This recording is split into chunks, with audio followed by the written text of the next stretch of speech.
Hope everybody's having a good morning so far.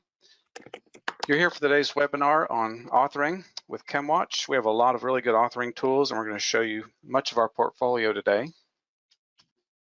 So your speakers today, Tom Hassey will be doing most of the presentation in PowerPoints.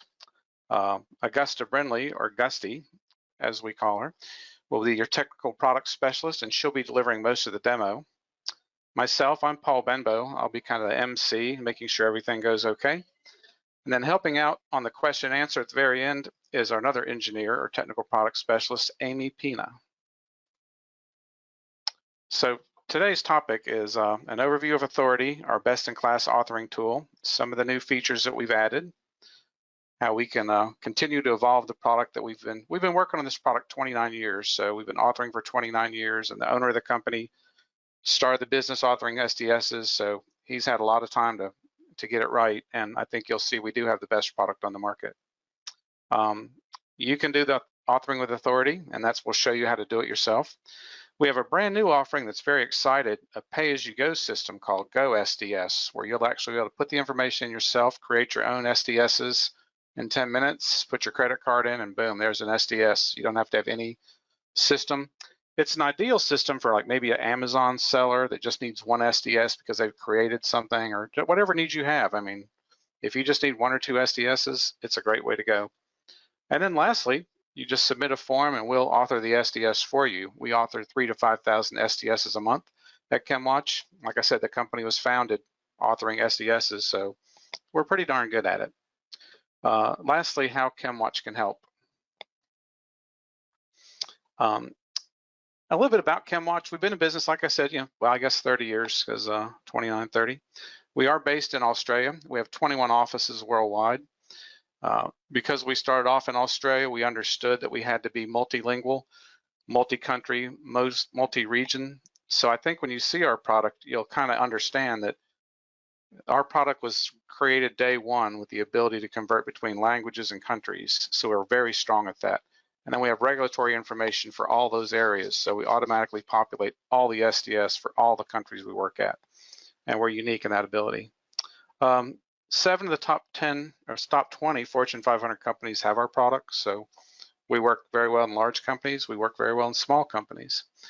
And typical user, typical client of ours is somebody that uses oil, gas, electronics, anybody that uses chemicals, universities, hospitals, municipalities.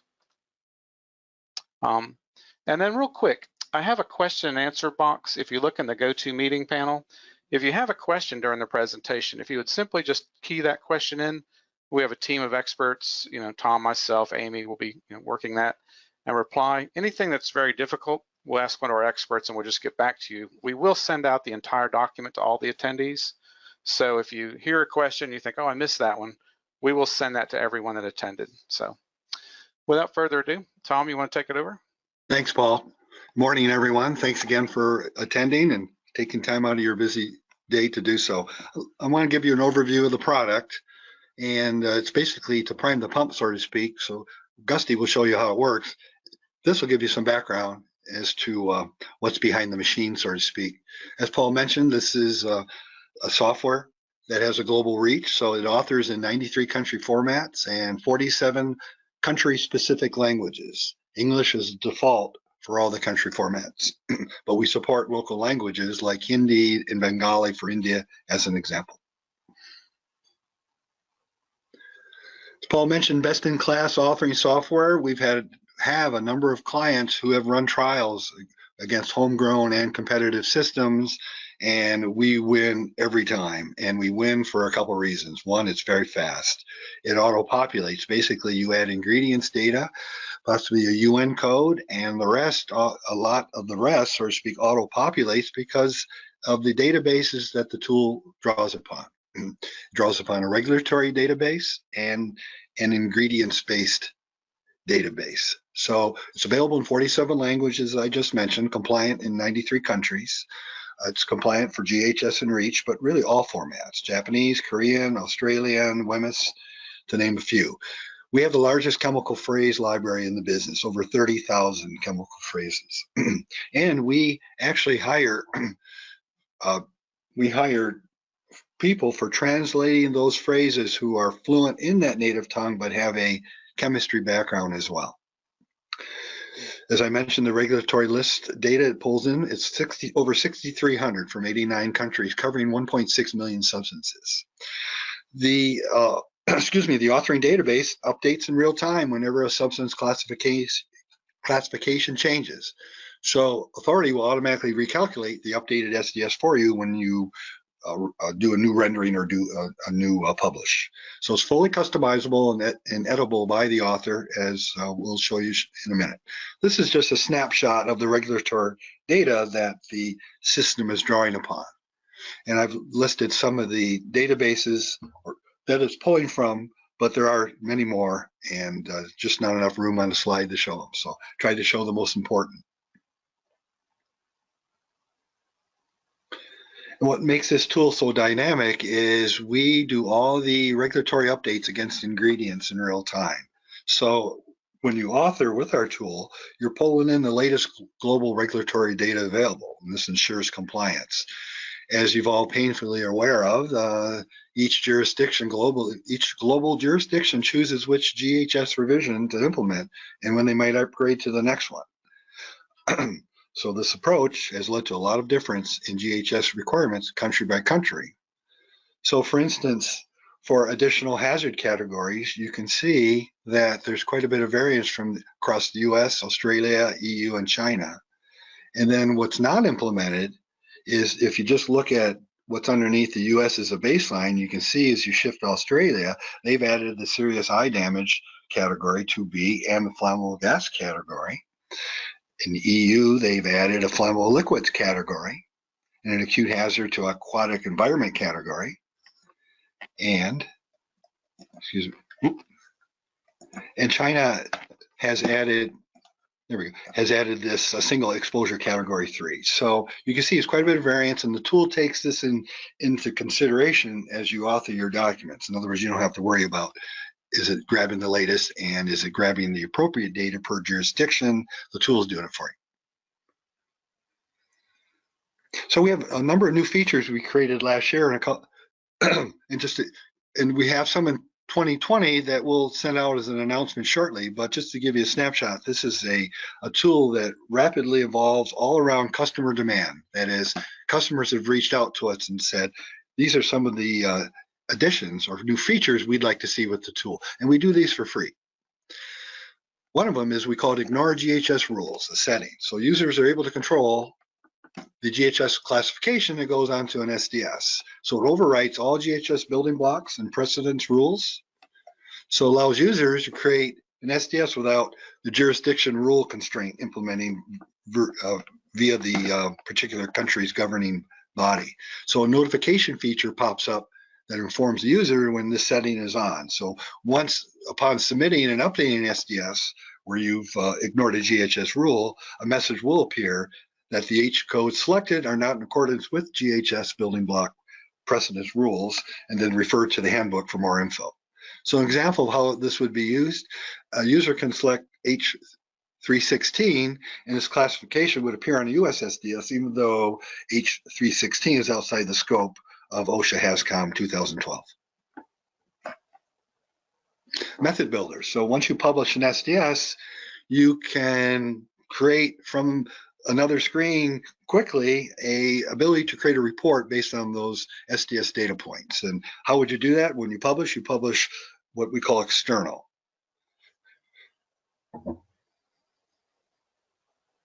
So the GHS pictograms and PPE selection pictograms are now in an edit mode. We give you an edit capability on those two. So for section 2, those GHS pictograms, and in section 8, the PPE pictograms, you have ability to edit, delete, or add different pictograms. So for instance, in the PPE pictograms, those will be identified as a Chemwatch recommendation. You can see with the little asterisk down there at the bottom. And then so this allows users, as I mentioned, to select or hide specific pictograms.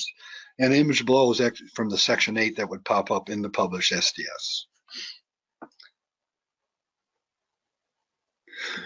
The users can add their own phrases to be added onto an SDS. So you can use these create them and also save those with a preferred code and retrieve them whenever you need those.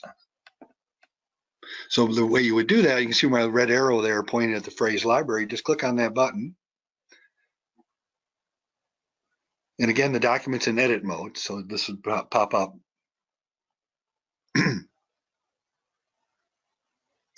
And what pops up at this screen is basically a dictionary that appears, as you can see below, for the phrase library. And there's your codes, and you can pick those and add them to the SDS. And you can see down below it says create phrase, and it adds it.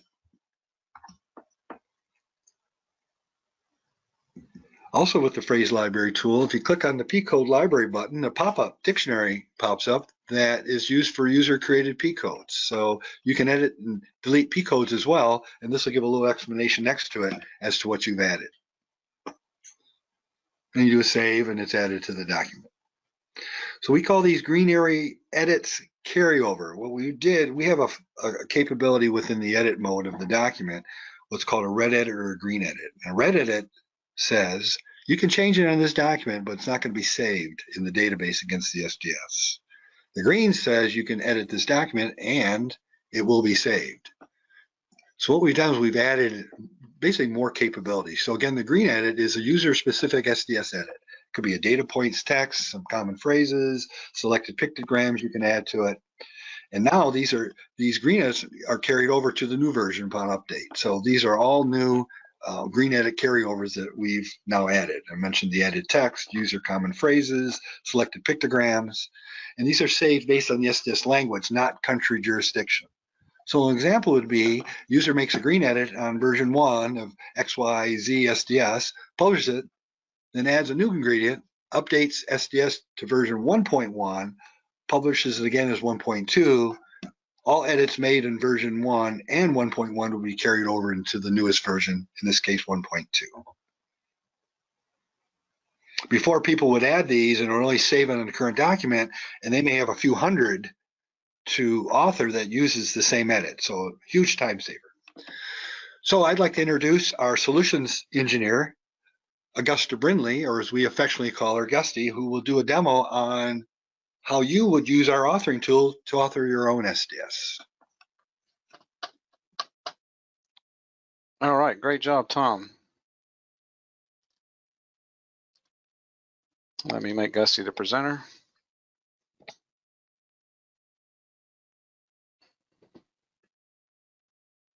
Hi, everyone. Thanks for joining us today. Thank you, Tom. That was great. Again, my name is Augusta Brindley, and I'm a solutions engineer here at Chemwatch, and I will be giving you a brief demonstration of AuthorITe today. This tool, as Paul and Tom has summarized, will allow you to author your own safety data sheets and create secondary labels. Additionally, we can also create emergency reports such as our PPE report, toxicological report, SOPs, or many other reports based on the data that is provided and calculated in your Author SDS.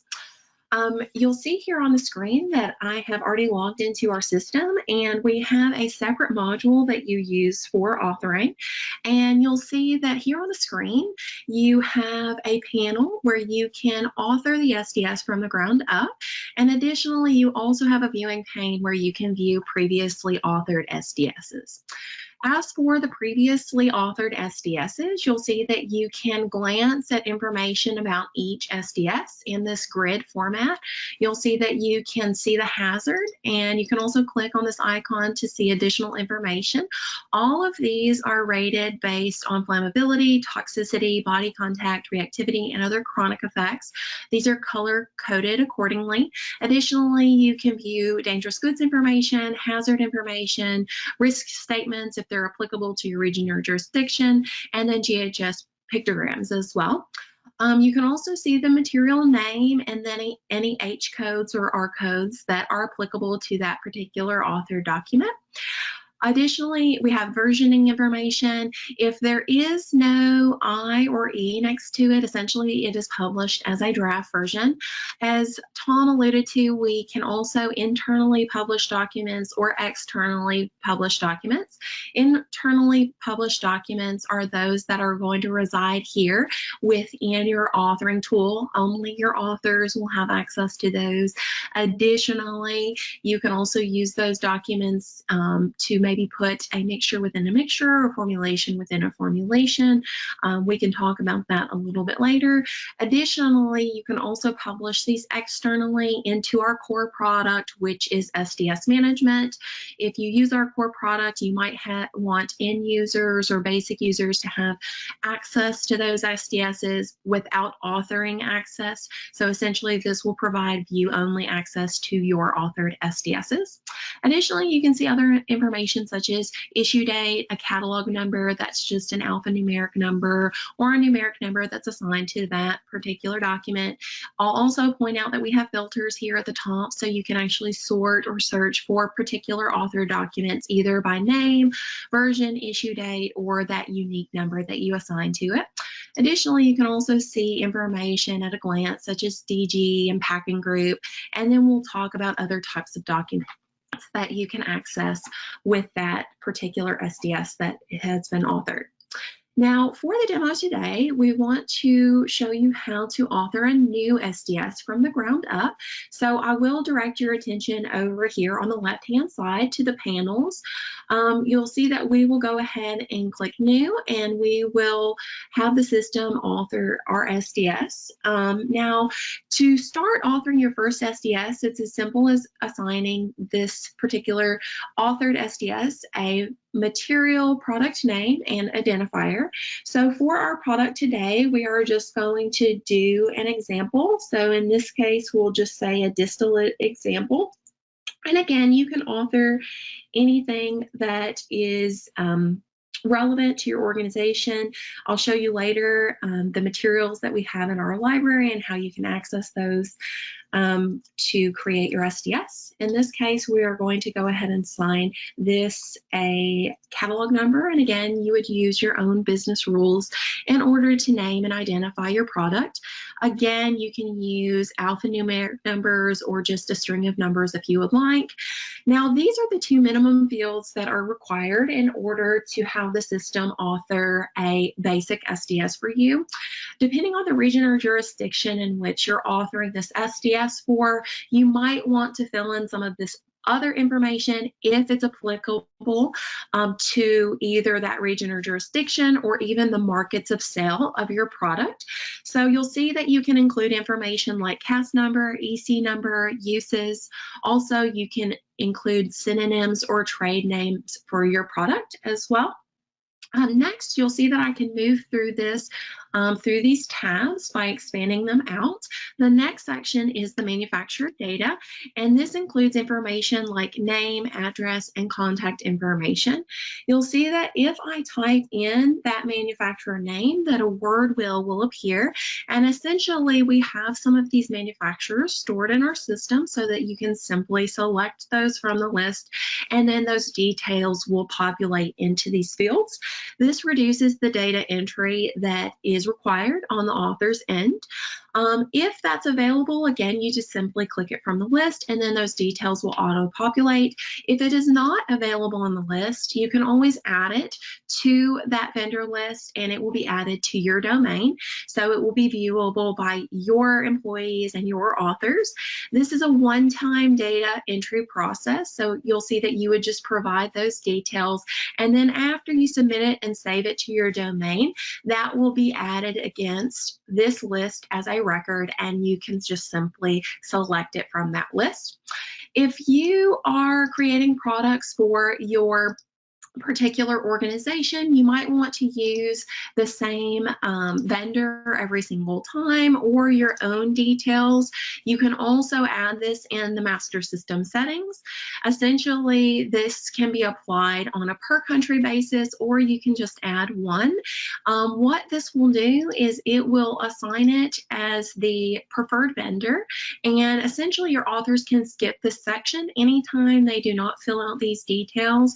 It will automatically apply the preferred vendor that is applied within the master system settings.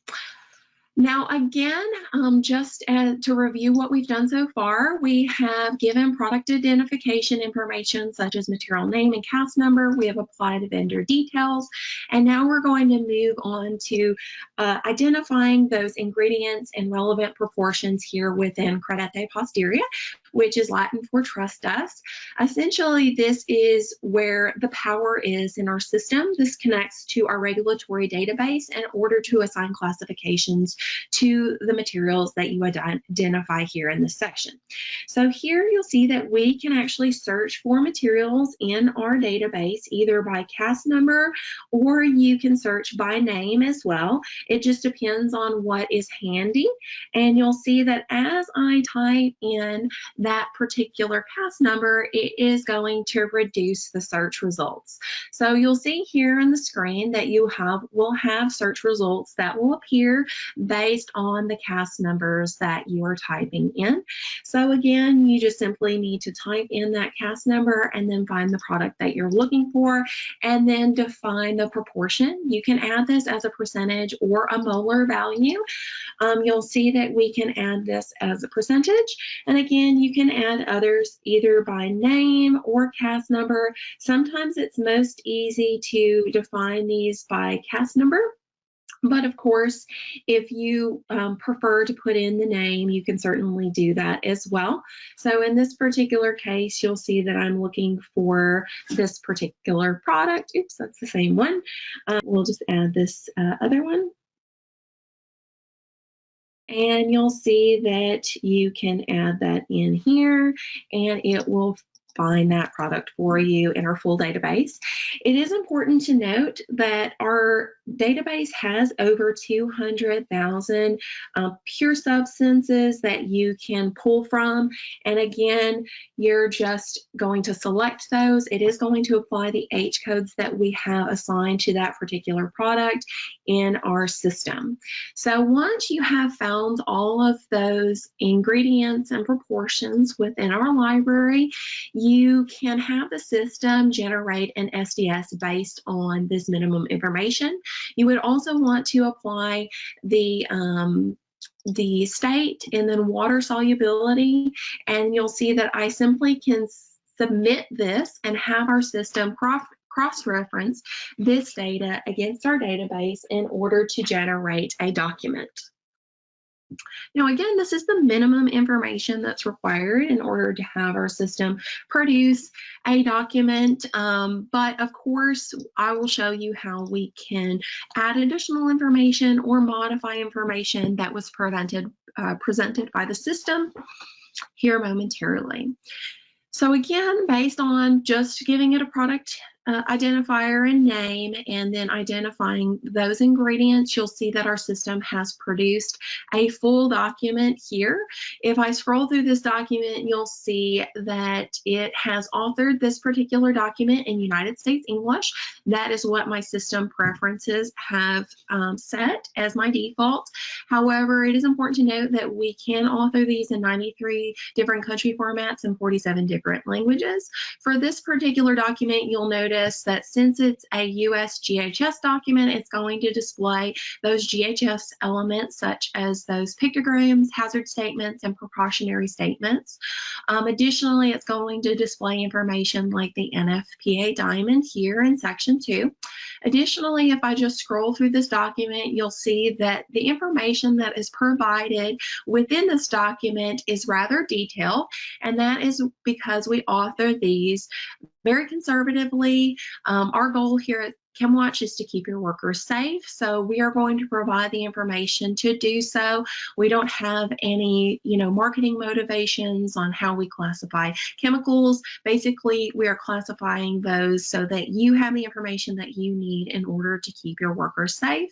We'll talk about later how you can modify those classifications based on how your particular organization wants to present this information, or edit any of the details that are generated by the system by default. I would like to point out particular sections that I feel are of interest to some people within this particular discipline, such as Section 8. You'll see that our documents follow a template, so they are a predictable format every single time. You'll see here in Section 8 that it will provide occupational exposure limits for the U.S. authored document, and these are going to be available in a nice, easy-to-read grid format. Additionally, it's going to outline any exposure controls, engineering controls, personal protective equipment. Additionally, it's going to outline the standards for hand and feet protection, and you'll see that it is referencing those specific standards here in the document. I also like to point out our glove degradation index. So you'll see here, this is where we recommend the specific glove type to use when handling or managing this chemical.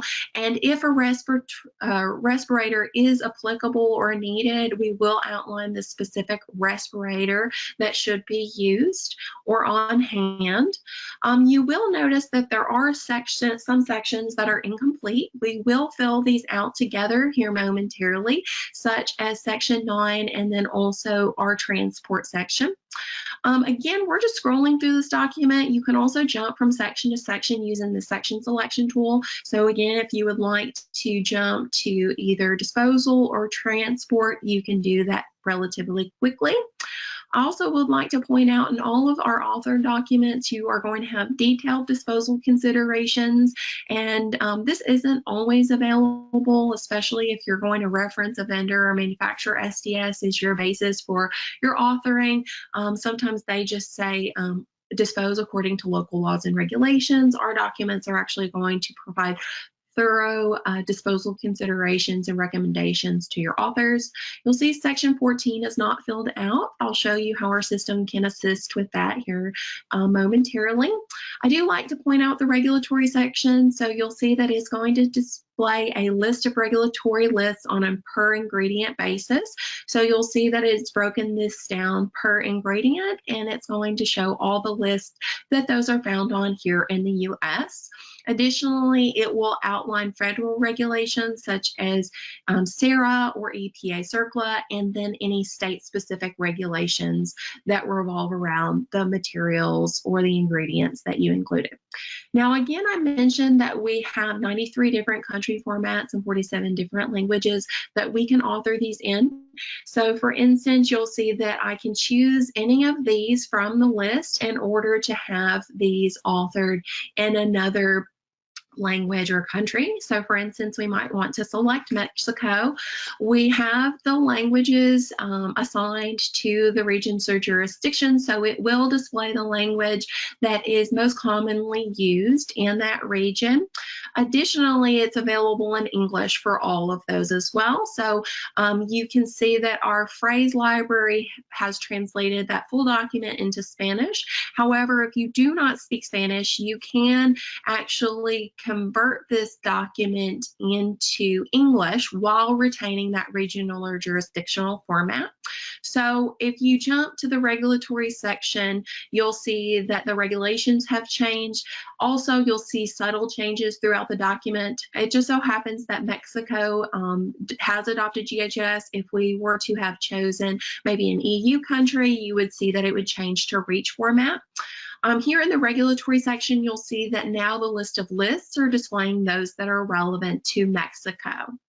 So just be aware that that is an option of our system. We're going to continue to author this document in United States English. Here again, we're going to move over to the panel on the left-hand side.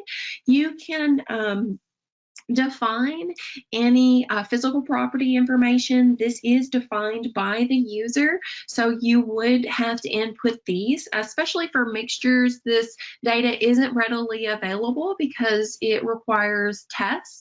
Some inexpensive, some expensive. Flashpoint and pH are relatively inexpensive tests, so if you have those on hand, you can certainly enter those, and that will impact some of the information that's actually displayed in the SDS itself. It's also important to note that we have conversion tools that are built in that you can use, and you'll see that you can do the conversions here within the field. So if you're uncomfortable doing those conversions yourself, or you would just like to do this or use these tools so that you can calculate those quickly, those are available here within the physical property section. So any of these can be populated by you, the user. You are in charge of the type of information that you provide in here, and it will be displayed in that physical property section of the SDS. You have the opportunity to review the ingredients. So here in the United States, of course, it's going to be generating the H codes that are applicable to the substances based on this region or jurisdiction. You do have the opportunity to sanitize this document, and essentially that allows you to modify the name itself or the percentage. Now, our system does accept either exact values here within credite a posteriori, or you could put ranges or lesser than or greater than values. However, you will get the most accurate results whenever you provide exact values. If you would like to modify this on the document itself, you'll see that you can rename that, or you might want to add percentages if you would like to maybe hide proprietary formulation information. You can also hide these as well with this eye icon, so basically it will be hidden in the document. And I can update this, and you'll see that this will update in the ingredients section of the document, and you'll see where that particular item has been renamed, those values have been altered, and a ingredient has been hidden as well. So again, we can use our section selection tool to jump to that particular section. So again, we go to the ingredient section, you'll see where this has been renamed, and then it is displaying that range, and it has hidden an ingredient, and it has also put in this statement here, letting us know that there has been an ingredient that has been withheld due to being a trade secret. Now, our system also is going to assist you if you desire in double checking your work to make sure that you haven't hidden something that you shouldn't have. So for instance, here in the United States, you shouldn't hide substances with OELs or those that are carcinogens. So all of that is in our database, and you can actually have the system double check to make sure you're not hiding something that you shouldn't by using this auto button, and you'll see that it will remove information from those ingredients that should not be hidden based on the region or jurisdiction in which you're authoring this document. So you'll see that the system has suggested that we do not hide that information according to the classifications. You can also add toxicity and irritation information. This is more commonly assigned for pure substances, but if you have this data for your mixture, you can certainly assign it here based on toxicity or environment, and you'll see that you can assign those. Based on your assignments, our system might add additional H codes, and again, that might alter information that is provided in your final document. Authors also can review the classification. So this is where you review those classifications that are generated or assigned by the system. Our system is not supposed to replace the author. It's just, its goal is to assist the author in authoring the SDS. So it really is up to the author's expertise and judgment to either accept or reject those H codes that are accepted by our system. You'll see that whenever you omit or remove one, it's going to highlight it in red. And if you would like to maybe assign it a higher category based on your expertise with that that particular mixture, you will see it will be highlighted in green. They will also appear here within this table, so you can easily view what has been deleted or what has been user defined by the author. You can also add other hazards that are not otherwise specified here, and those can be included on your document. Lastly, you can assign dangerous goods information if it's going to be used for transport, or if you would just like to have that information available for the end users that are going to be viewing this document. If you know the particular the NU number that's assigned to this, you can certainly just type it in here, and then it will provide those. You can select it from the list, and it will auto-populate that information in these fields here. But say you didn't know anything about dangerous goods or how this might be classified in that respect, you'll see that we can actually have our system recommend suggestions based on the information that you have provided here. Simply, we would just need to turn on that suggest button, and then basically our system is going to run calculations in order to determine if there are any recommendations for that particular substance. So in this case, you'll see that our system is recommending that this is possibly a DG class of 3, a sub-risk of 6.1, maybe a sub-risk of 8, and a packing group of 2. You'll see that it is going to narrow down your results based on the selections that you choose. So you'll see that sometimes those results might be, 50 or 100, and you might have to narrow it down. Or in this case, you can narrow it down to 4 items that might possibly be the dangerous goods class for this particular substance. Again, you would just have to use your knowledge and expertise of the substance to choose the best one, and then you'll see that that will apply here in this section. And then once you update the document, it will also apply that in the document itself. You can also have this shipping name populate as well based on the ingredients, so all of that will pre-format for you within the document itself. So again, once you have calculated this document, it is going to update information in the document based on the changes that you have made, and include or exclude any of the information that we have modified over here within the panel. In this case, you'll see that we are rendering the new document. It will make changes throughout the document based on the selections that we have made here. There is an easy way to compare these. You'll see that we have a compare report. I have authored several versions just so that we can show the example between the different versions. So we can either do the first version or the second version, and we can compare those. This is essentially going to show you a compare report, and it's going to highlight any of the changes that have been made in the document. Anything that has been removed is going to be highlighted in red, and anything that has been added is going to be highlighted in green. This just makes it easy for your authors to go through the documents to see what has been changed, either with regard to H codes, phrasing, or any of the other information in the document based on the edits that we have made in the panels. So you'll see here that those highlights will be throughout the document. Anything that has been changed will be easily viewable. And again, that will include subtle statements as well. So that compare report is available. Once you are finished with your draft, you can publish this.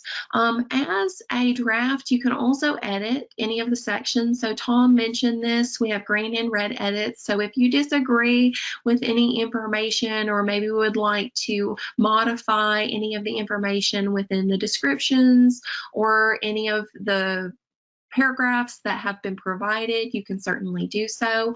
Once you are done, you just simply save that. This is a draft.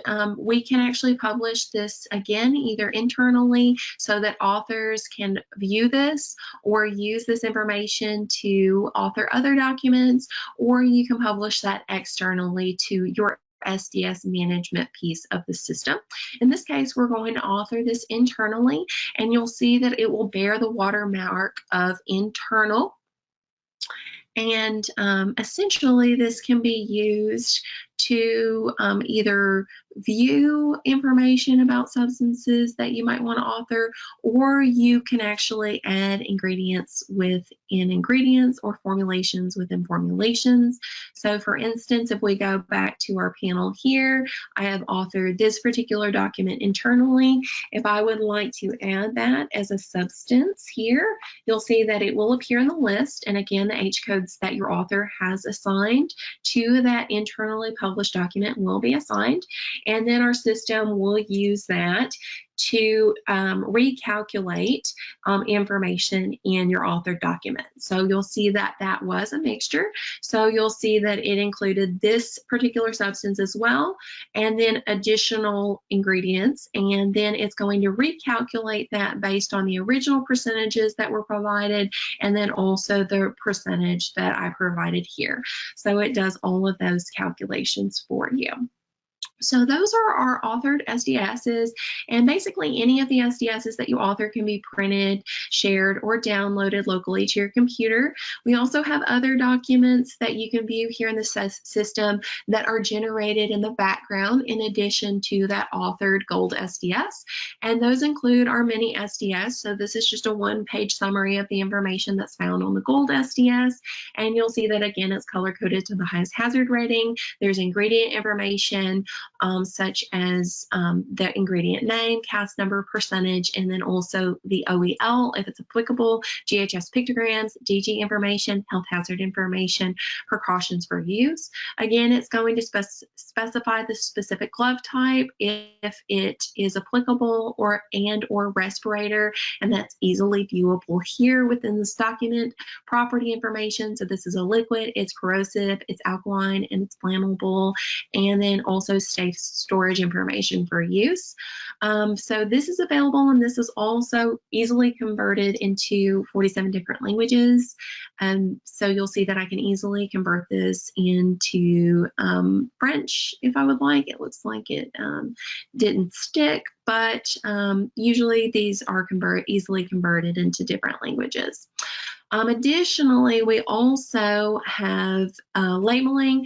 So you'll see that we provide default labeling, which is pre-formatted here within our system. So we have 53 different labels that you can go ahead and use that are basically formatted by our team. You can hover over any of these to preview those labels. Additionally, we also have another tool where you can design these labels from the ground up and modify these based on your own organizational needs. If you would like to use one of our default templates, basically it's just going to feed that data into the template itself. And again, you can print, share, or download that very easily here from this screen. So that is just a quick overview of our AuthorITe tool. I'm going to turn it back to our team in order to review GoSDS with you, and then I'll give a brief demonstration of that tool. Basically, that allows you to create one-off SDSs versus having access to this tool where you would need it on a regular basis. Okay, great, Gusty. Actually, I just have one slide for the PowerPoint on that since it's such a new product. So if you'd like, just go ahead and keep going, and I'll take it back over when you're done. Okay, great. So essentially, our newest product here is GoSDS, and this is available through our website. So basically, this allows you to do an SDS as a self-service. So instead of purchasing AuthorITe, where you would need to have access to that tool on a regular basis in order to author SDSs, you could actually just access our self-service tool in order to author an SDS that you might need for a one-off use. You'll see that it works very similarly to our AuthorITe tool. The interface is a little bit different because it is actually available through our website. So you'll see that the majority of the fields are the same, and it's capturing a lot of the same data. It's just going to have a little different look and feel to it. So again, once we enter, you'll see that we have a series of steps that we need to complete in order to have the system author the SDS. Again, it is connecting to Galleria Chemica, so it's using the exact same tool that I just showed you. And so we're just going to say a hydroxide mixture example. Again, you're going to want to assign this either a catalog number or an internal number that you assign to your documents. You will want to assign a company name. Additionally, you will want to select a country and language because, again, in this particular view, it's not defaulted by your system settings, so you would have to define that information. So here we're in the United States, and we're going to author this as an English document. You can also add your own logo, so you'll see here if you want to add your own logo, that will be applied, and that's the same in our system as well. There's just an easy way to do it right here on screen. That's just applied within the master system settings if you were going to use our AuthorITe tool. So you'll see that I filled out the minimum information. I can also fill out any of these other fields that are applicable or information that you would like to appear on your SDS. You'll see that we also have the ingredient tool. So this is what connects to Galleria Chemica. So again, you can search by name or cast number. We're going to go ahead and type in a different mixture this time. So calcium hydroxide, and you'll see that you can assign the proportions. And then in this case, we'll go ahead and add a couple of other ingredients here. And again, I'm just typing these in based on the cast number that I have. Oops, it looks like I have magnesium. We'll do this one. And then we'll see here that you can, we'll do sodium hydroxide. And then we might just, add water, an inert substance. We'll do, 5%.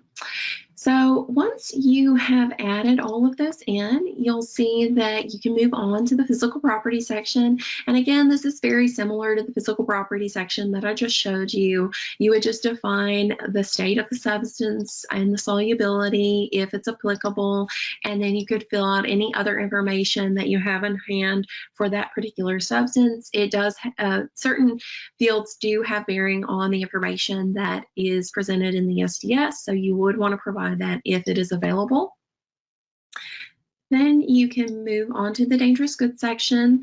Sometimes there will be automatic suggestions by the system, so you'll see that those will be provided automatically in this view. So again, it's suggesting this is a DG class of 8 and a packing group of 2. You'll see that you can choose to apply those and then select that one that is most applicable for your substance. Then once you're finished, again, you have a chance to preview your SDS, and this is going to allow you to see the SDS that we have created here within our self-service view. And so here you go, the logo has been applied. You'll see that again, a complete document has been produced. And then once you are finished reviewing your document, you simply just need to check out and then provide your payment details in order to be able to print off your SDS.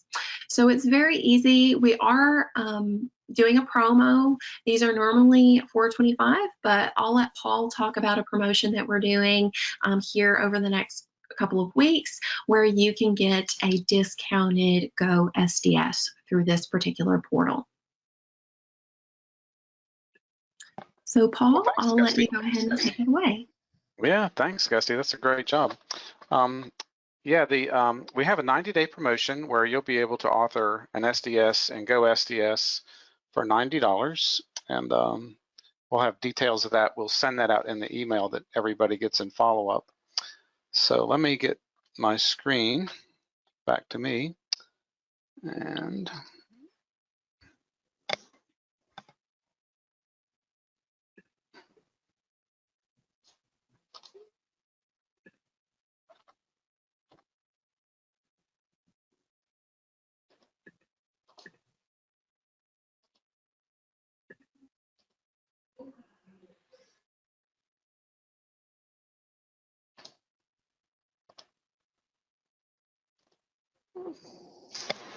Okay, great.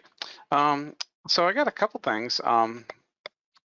The third way we can actually produce an SDS for you is we can just do it for you. So if you look at everything and say, I'd rather just have you do the SDS for us, then we have a form, we send it to you, we send to our chemist, and then we basically just create the SDS for you. And this is good for people that say, you know, I really don't know, just if you could do it, that'd be great. We also have a trial of our system, so we're happy to send you a trial of AuthorITe. You basically go through the steps just like Gusty did, and you can create an SDS. And the trial will give you 5 SDSs for free. So we're happy to set that up for you. And we'll have details in the email we send out. So if you're interested in this, just reply back to that and we'll send you a trial. The trial will give you 5 free SDSs. Very quickly, we're kind of running out of time, and our AuthorITe tool is integrated into our chemical management platform. We start off authoring safety data sheets. We realize the ecosystem for safety data sheets, managing them, keeping up with vendor SDSs was huge. And because you know, Gusty did such a great job in her presentation, I'm a little squeezed on my time. So what I'm going to do is I'm going to kind of run through these very quickly, and then I want to get to the question and answer period. So when I send you the slide deck, if you're interested in this, you can look at it in detail. You know, our system is very comprehensive on how we manage vendor SDSs. We take it down at the ingredient level. We help you with your reporting. We give you lots of information, especially if you're a global company. It's a fantastic system for managing your chemicals. But just once again, I don't really have time to cover these in detail, and I want to get to the question and answer period. So I'm just going to kind of flip through these very quickly, but they will be included in the email you get after the presentation's over. So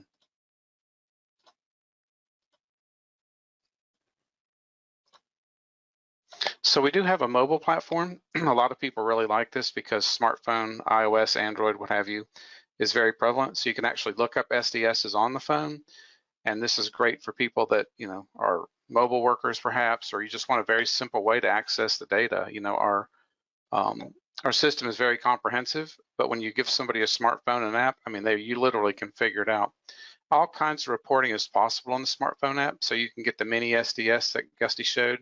You can zoom with your 2 fingers, you know, like you would expect. You can run a risk assessment. We didn't talk about risk assessment. Our risk assessment module is the best in the business.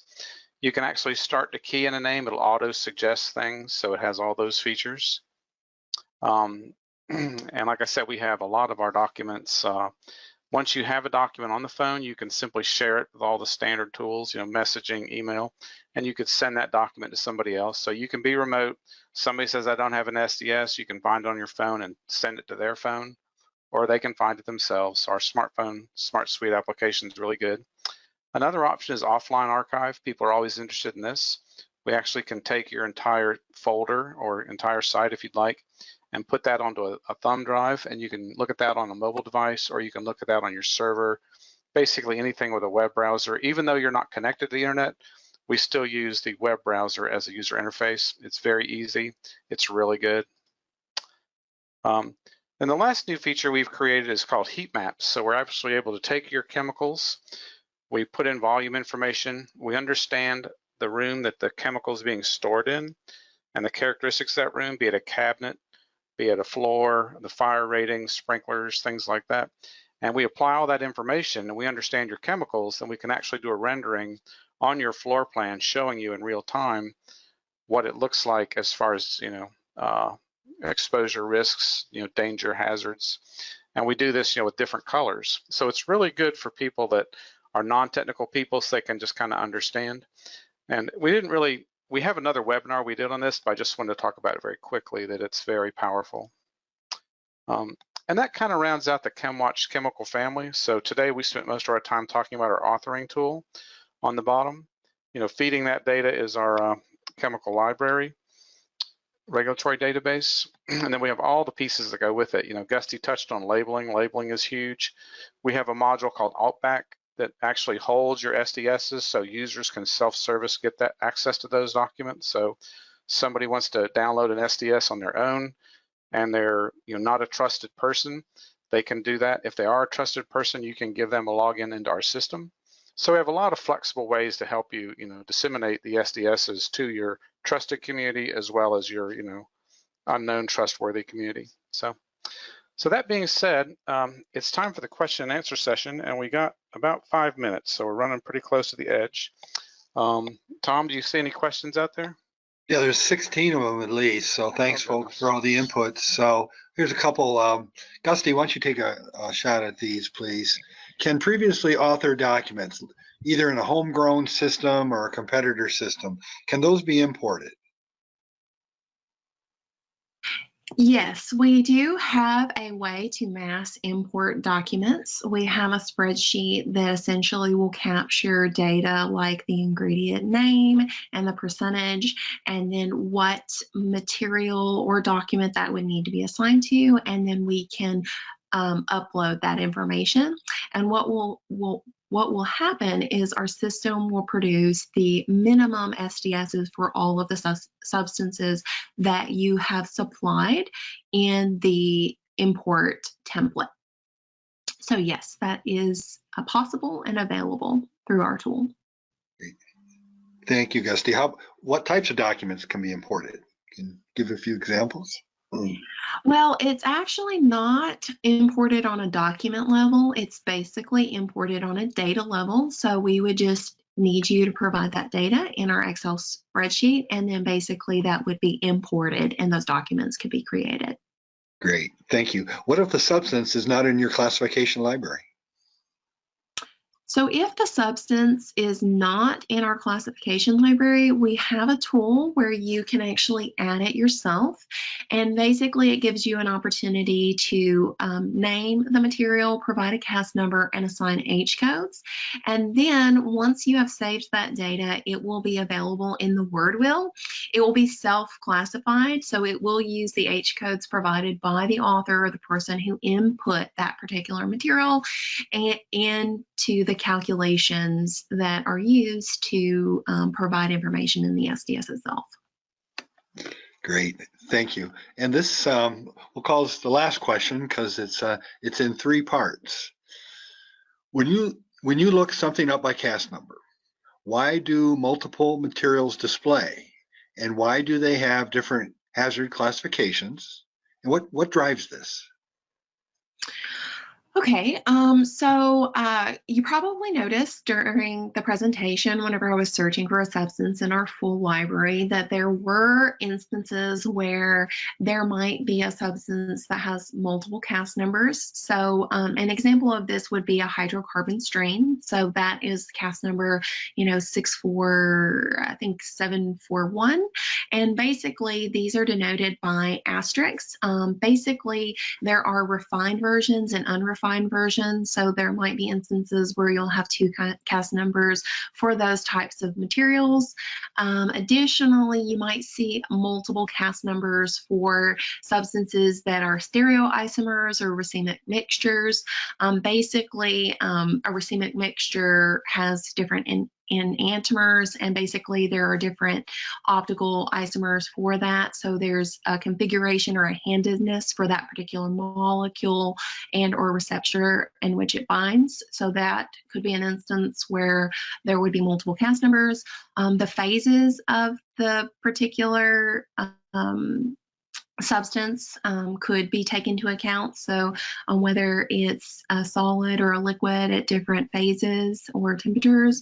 Also, certain metals have different oxidation states, so those could have different CAS numbers in those instances. So those are just a couple of instances where you might have that, but basically, it's just depending on, the conformation or configuration of that substance. Sometimes that has an impact on whether there might be multiple CAS numbers assigned to that material. So that's a really good question. Thank you, Gusty. Fabulous answer. And that concludes the Q&A. As I mentioned, there's at least 16 questions. We'll have all the answers in a document and send that along to you with the PowerPoint and the recording. So we have another webinar coming up in a month. It's going to be on our new RFID tool for managing your chemical inventories. We call it Chemical Inventory Management, the RFID revolution. This tool quickly allows you to quickly identify and manage your inventory from a distance. Line of sight's not needed. And it's fast. Yes. Yeah. And listen, if you need another presentation on this, or if you want to show your management or other employees, we're happy to do a one-on-one demonstration, similar to this one. Or if you want to look at our other products, just let us know. You'll get an email from Tom and myself, and we'll have the question and answers, the PowerPoint, and the link to the recording and everything, so you can look at it again if you'd like. But I want to thank you again for attending, and I want to thank the Chemwatch team for doing their usual great job. And all that being said, I think we're exactly at an hour. So I'm going to go ahead and shut the presentation off, and I hope you have a good day, and thank you for giving us part of it.